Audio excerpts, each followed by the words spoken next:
so we can spend more time working with people to generate creative solutions, to work collaboratively, less time on the administration, more time on the human aspect of things. This is the Facility Management Innovator Podcast, where we talk with FM industry leaders about workplace trends, challenges, and the future of the built environment. This show is brought to you by Kayrell Connections, providing information, consulting, and marketing expertise to help organizations deliver workplace innovation to the facility management community. Hey there, and how's it going? I am Mike Petrusky, and oh boy, we are in for a fun time together. This is episode 11 of the Facility Management Innovator Podcast, and the future of FM is bright, my friends. How do I know this, you ask? Well, in part, it's because of my special guest today, Jake Cano. Now, if you attended IFMA's World Workplace in San Diego last month, you may be saying, why does that name sound so familiar? Well, I'll tell you why. Jake was one of the keynote presenters at the opening session of the conference, and like all of the speakers that day, he did an amazing job. What I didn't know at the time was that Jake had quite a hidden talent, and you'll learn more about that during our interview. But first, you may recall the theme at World Workplace was "The FM story is ours to share," and of course you know this, the FM Innovator Nation. We all need to share our story, especially with the next generation, especially if we want the profession of facility management to thrive and to grow in order to meet the needs of the built environment going forward. So, are you ready to hear from Jake? Are you ready to get inside the millennial mind? That may sound scary to some of you, but let me reassure you that after you hear from Jake, you will be so impressed and so encouraged and so very hopeful about our future together. I know I certainly am. We talk about education and technology and the need for human connections. That's right. If you're concerned that all millennials just want to hide behind their phones and think that they know it all already and are not willing to put in a lot of hard work, then prepare to be surprised.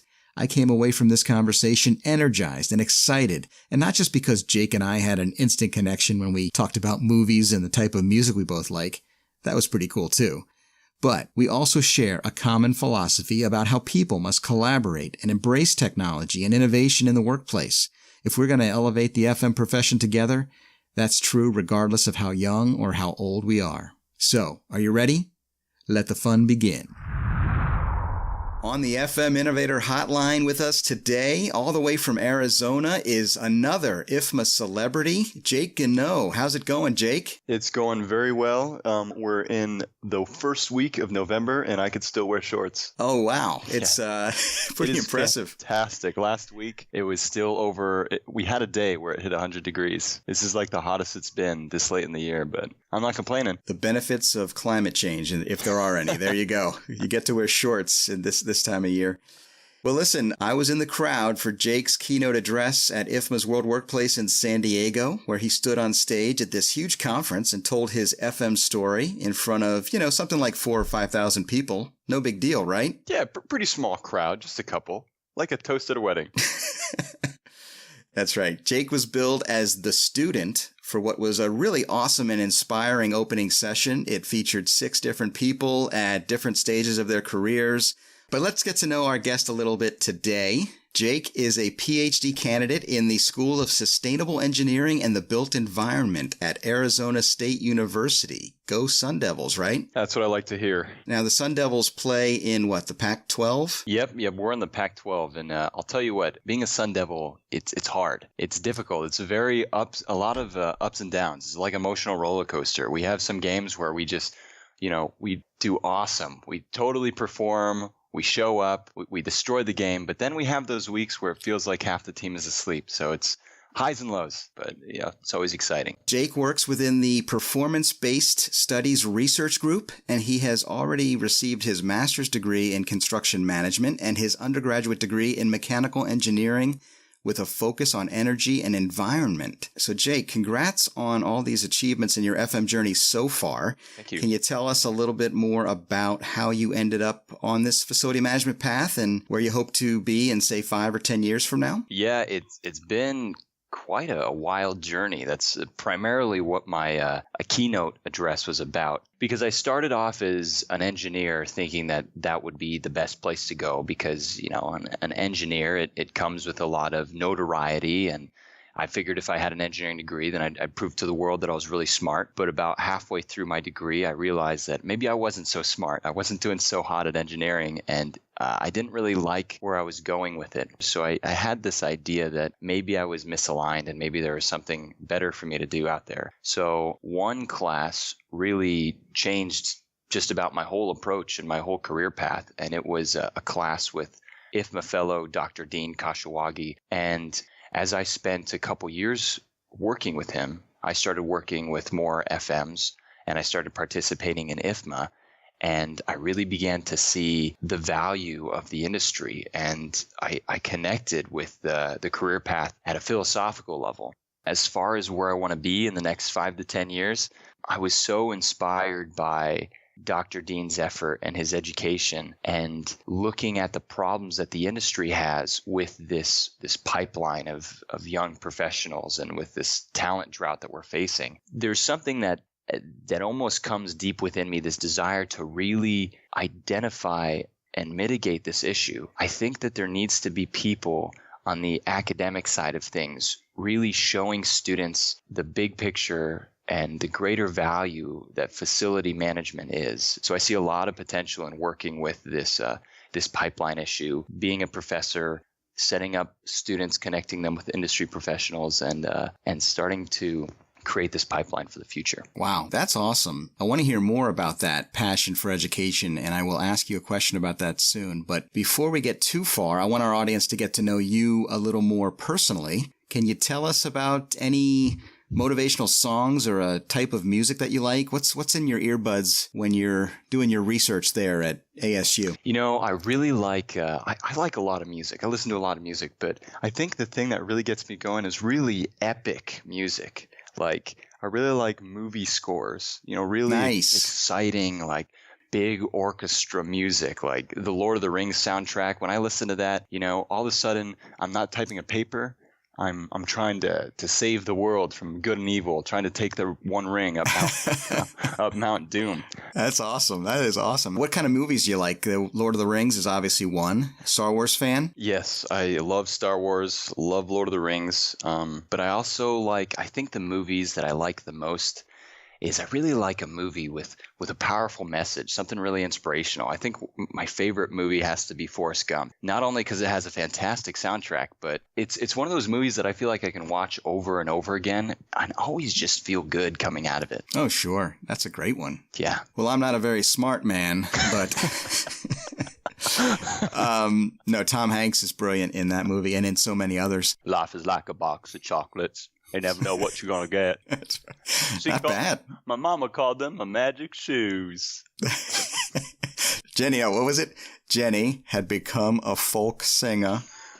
That's really good. You got his friend Bubba. Shrimp stew, shrimp and potatoes, shrimp and peas, jumbo shrimp. That's right.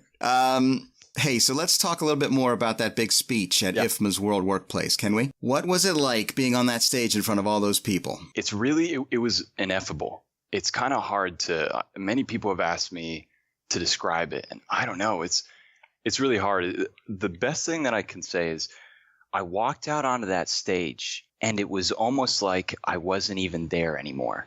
It was almost like I was watching myself give this presentation. It was bizarre. It was eerie. It was an out-of-body experience, yeah. Yeah, that's kind of what it was like. It was very surreal. So can you tell me any good stories from San Diego? Maybe something that happened after you became a famous keynote speaker and you walked off that stage? To me, that was also pretty surreal because I was walking through the crowds of World Workplace for the rest of the week, and it was really like I was a celebrity. People would beeline it to me across the hall, across the expo floor, and they'd be like, "You're the student. You're Jakers Bakers." Your mom must be very proud. Oh, she's on cloud nine. She was just glowing when she saw the speech. I had a handful of people come up to me and offer me jobs. There was a few people that said, Jake, just name your price. Name your price and, we'll bring you on. We need more smart students like you. And $1 million. As I do the Dr. Evil finger. There you go.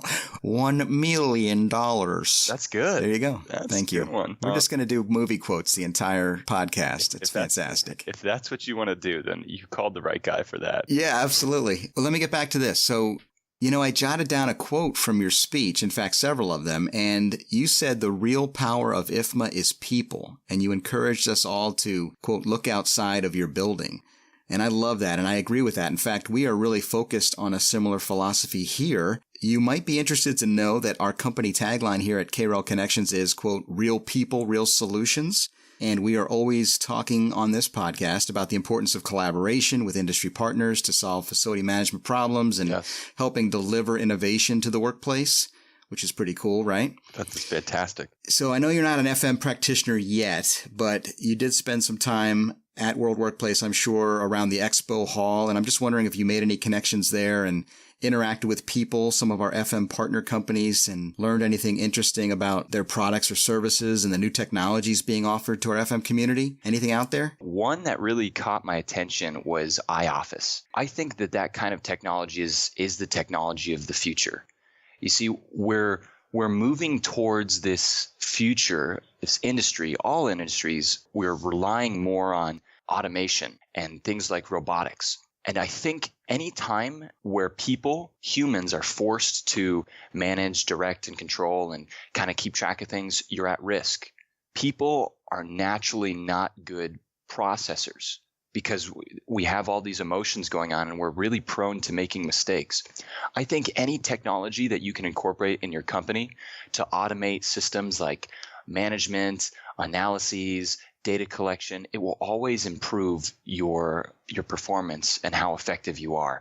And I think we really need to start moving towards that, incorporating these automation technologies so we can spend more time working with people to generate creative solutions, to work collaboratively, less time on the administration, more time on the human aspect of things. That's great. How insightful. And that's fantastic, Jake. As an up-and-coming young professional, you are part of the millennial generation, right? That's correct. Got to get into your head, the head of the millennials.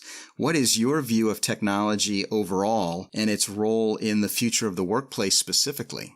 Listen, I think technology is absolutely critical. It is really the stepping stone of advancing our industry and the other industries. And as a millennial and other millennials, we salivate at new technology. It's something we've grown up with. You have to understand, I'm part of the generation where I grew up with the internet. I was able to see it created and I was able to use it. And what this means is that in the millennial mindset, we have a really close relationship with information.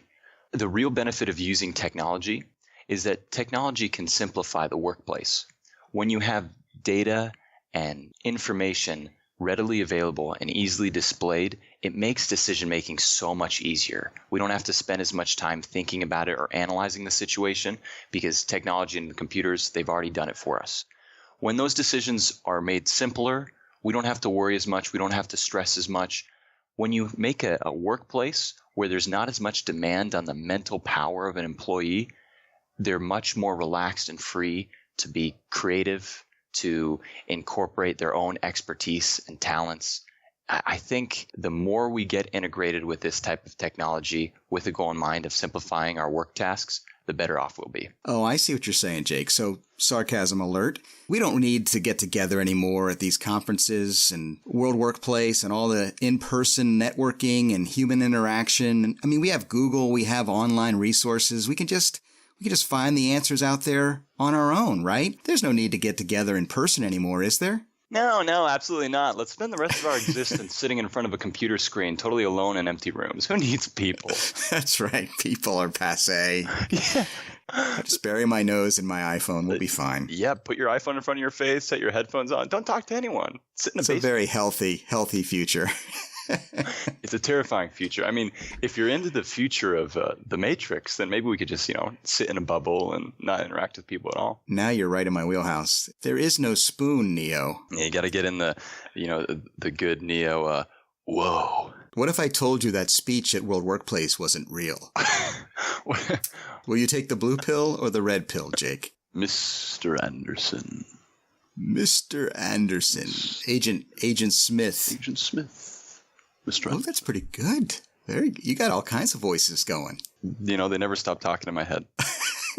Maybe we need to have that checked out. You also mentioned during your speech that you had the chance to interview a lot of FMs. I think you said like 50 or so, right? That's right, yeah. I am so jealous. I mean, no, really, as someone who loves to interview people, and certainly for this podcast, facility professionals are the focus. What questions did you ask that maybe prompted the most interesting responses? And I'm hoping maybe I can steal a few of them from you. If you haven't already picked up by now, I'm a pretty philosophical guy. I'm a pretty deep thinker. And yes, Neo. Those are the questions that I found most interesting. So if a tree falls in the forest, does it make a sound? If a boiler blows up on the weekend and no one's around, does it make a sound? Does someone call an FM? Okay. I think my favorite questions that I asked is whenever I talk to these facility managers, I ask them, how would you define facility management? What does facility management actually look like to you in your company? Yes, good one. And I asked, what makes a good facility manager? And then I would also ask, what do you wish more young employees or students knew about facility management before entering into the industry? That's a good one. So I like that. I want to revisit your passion for educating young people. You talked about the work you're doing now, organizing some efforts to develop leadership skills in students. Can you share with us a little more about that? So one of the big things that we're doing now is we're researching how to prepare young students to become effective leaders in the industry. And we're looking at the big picture of education, the education system. And what we're finding is that the education system is only training students how to memorize, regurgitate, and repeat. Students are learning just core competencies so they can pass some sort of exam or they can get the basic needs they can to get a degree. And a lot of these students are missing out on learning valuable life skills. School is supposed to teach students really how to be successful, how to be intelligent. But we're looking around society and we're seeing that a lot of people are doing a lot of unintelligent things. So we think that effective leadership training and leadership development is teaching students what it really means to be intelligent. And that's things like being stable, personally stable, having a sound mind, being able to use logic and deductive reasoning to solve any sort of problems, both personal and professional. And lastly, understanding people. First, yourself, who you are, what you want to accomplish. And second, understanding people around you. And our whole goal with this education effort is to provide a curriculum that we can put in line with other college and high school curricula to help students develop these life skills to be more intelligent employees and leaders in the industry. So we're looking for companies, facility managers, anyone who's interested in working with students in a new way. We think that the real benefit of education is not only teaching them these leadership and soft skills, but giving students access to actual real world experience and other professionals. So if there's anyone out there who would either like more contact with ASU students, whether through internships or just small semester projects, we can do it across the country via the web. Or anyone's interested in finding out more about our leadership concepts and our development training that we do both for students and professionals, then hit me up because we'll help you out. Jake, our time has run out. This has been a lot of fun, especially the movie quotes. Yeah, it's a real pleasure. I always love quoting movies, and I really appreciate what you're doing here with the podcast. I think efforts like this, connecting people, are super important to our industry. Thank you so much. That means a lot. I do wish you nothing but success as you continue your journey, and thank you so much for being on the podcast. That's all, folks. Doesn't get any better, folks. Indeed, it does not.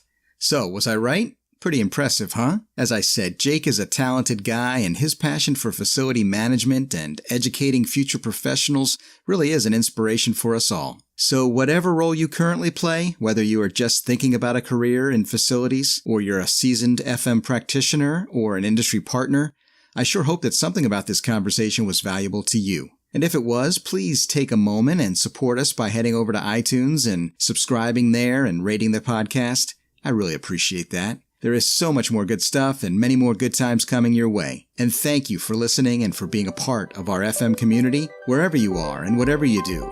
I hope you are encouraged today to be an FM innovator. Peace out.